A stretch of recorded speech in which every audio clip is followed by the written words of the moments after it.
Hey, it's Brandon here with G-Spare Garage. We did a little searching on YouTube for a video of how to install rear wheel studs, not front, but rear wheel studs on an IS300. Couldn't find anything very helpful. So we found a solution on how to do this, so we're gonna show you guys what we got. These are the ARP extended studs of a certain length. I don't know if they sell shorter ones. I've seen some videos of people slipping them in there, but these are the ARP 1007715 part number. And this is what we did in order to get them to fit on this car without taking apart the hub and doing all that crap. So, okay, so we've got our wheel stud here. And if you look, any position you try and put it in, even with the brake drum assembly all taken apart, it just doesn't quite go. It's too long to go through the hole for the wheel stud. So what we've done is we notched out here with a grinder and some other cutting tools, whatever you can find that'll make this happen. We cut a V through the front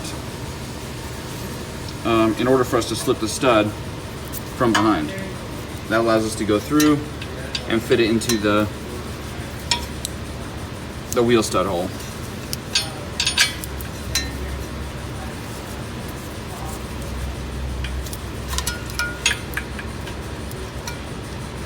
And with a little tap,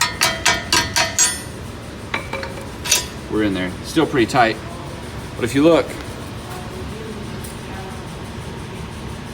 we had to notch a little bit of the knuckle. We had to cut the backing plate. That hole right there is where the pin for the parking brake spring goes through. So you want to make sure that stays intact. Everything else is pretty much fair game up there. The only problem you're going to have is you get